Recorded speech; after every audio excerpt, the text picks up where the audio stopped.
성도 여러분 반갑습니다. 우리 주님이 함께 하시는 가운데 오늘도 복되고 행복한 하루가 된 줄로 믿습니다.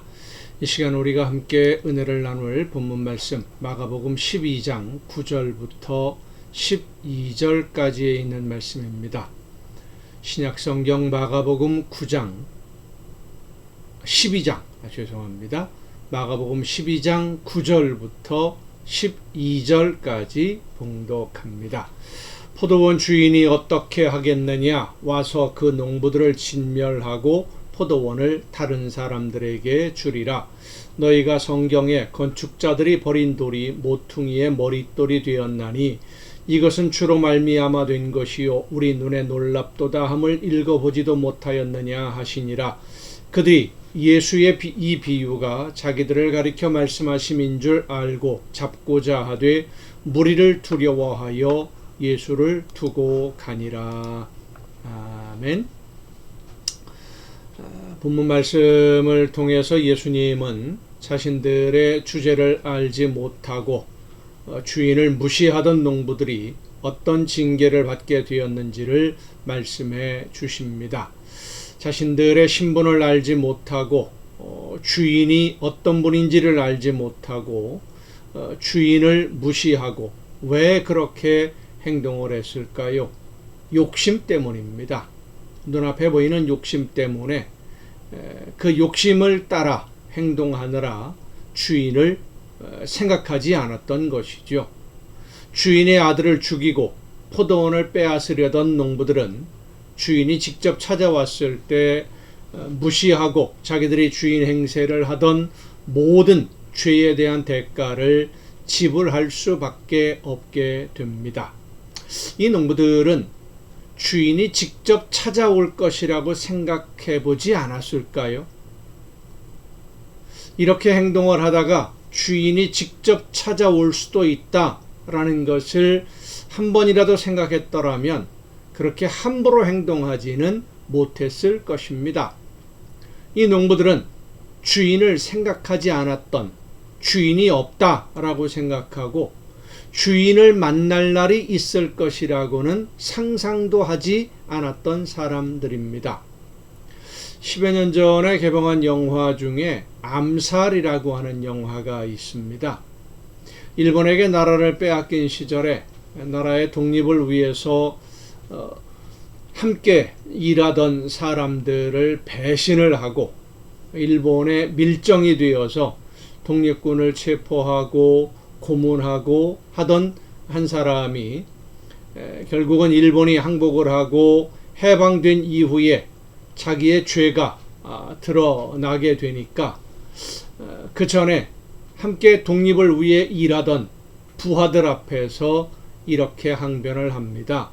왜 동지들을 배신했느냐?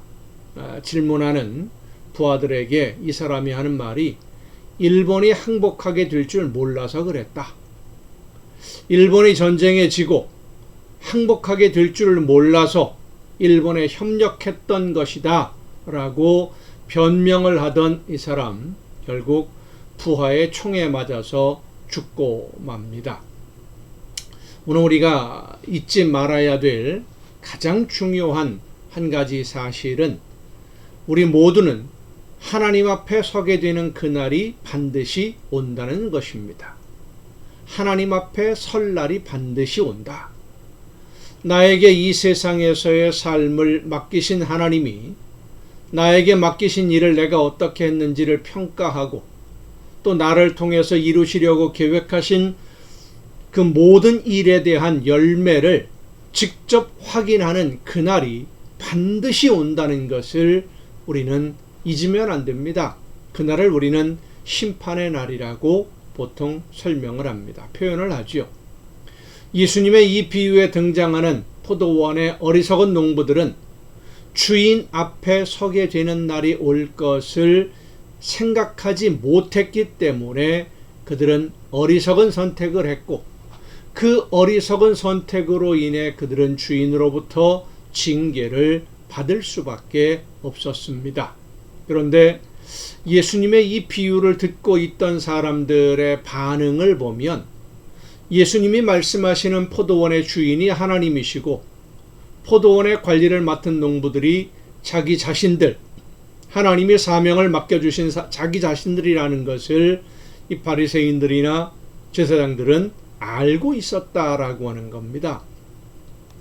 예수님의 비유가 자기들에 대한 말씀이라는 것을 그들이 알아들었어요. 바리새인들이나 제사장들 뿐만 아니라 예수님의 말씀을 듣고 있던 많은 유대인들도 이 비유의 뜻을, 의미를 알아들었을 것입니다. 그들이 예수님의 말씀의 의미를 알아들었다는 것은 하나님이 원하시는 것이 무엇인지, 자기들에게 하나님이 원하시는 뜻이 무엇인지를 깨달았다는 뜻인데, 그들은 알면서도 돌아서지 않았습니다. 알면서도 회개하지 않았고, 알면서도 하나님의 말씀 앞에 순종하려고 하지 않았습니다. 결국 그들은 몰라서가 아니라 알고 있었지만 하나님의 말씀에 순종하기보다는 눈앞에 있는 현실적인 이익을 얻기 위해서 하나님의 말씀을 알면서도 거역하는, 일부러 불순종하는 사람들이었다는 것입니다. 오늘 우리의 모습이 이들과 같지 않은지 돌아볼 수 있기를 바랍니다. 나에게 있는 모든 것은 하나님이 계획하신 일을 하는데 사용하라고 나에게 맡겨두신 것들 뿐입니다. 맡겨두신 것이라는 것은 내가 주인이 아니라는 뜻이지요. 그런데 우리는 내 것이 아닌데 내 것이라고 생각하는 경우가 참 많습니다. 내 소유, 내가 노력해서 갖게 된 내 소유가 아니라, 내 능력이 아니라, 내 재산이 아니라, 내 시간, 내 능력, 내 재능이 아니라 하나님이 나에게 일하라고, 하나님이 계획한 그 일을 하라고 그 모든 것을 맡겨두셨다는 것을 잊지 말고 하나님이 계획하신 일을 이루어가는 일꾼으로 최선을 다해 순종하는 성도가 되어서 하나님 앞에 서게 될 때, 결산하게 될 때 하나님으로부터 칭찬을 듣는 여러분 모두가 될 수 있기를 간절히 바랍니다. 기도하시겠습니다. 오늘도 우리와 함께 하시며 우리의 걸음을 인도해 주시는 아버지 하나님, 하나님이 계획하신 일들을 이루기 위해서 모든 것을 맡겨두셨다는 사실을 잊지 않게 하옵시고, 나에게 있는 모든 것이 하나님의 것, 주인이 하나님이심을 기억하고 하나님이 계획하신 일들, 나를 통해 이루기를 원하시는 모든 일들을 이루기 위해서 날마다 최선을 다하는 우리 모두가 되게 하여 주시옵소서. 이 모든 말씀을 예수님의 이름으로 기도하옵나이다. 아멘. 여러분 오늘도 수고 많으셨습니다. 내일 또 이 시간, 이 가정 예배를 통해서 여러분 모두 함께 다 같이 만날 수 있기를 바랍니다. 내일 뵙겠습니다.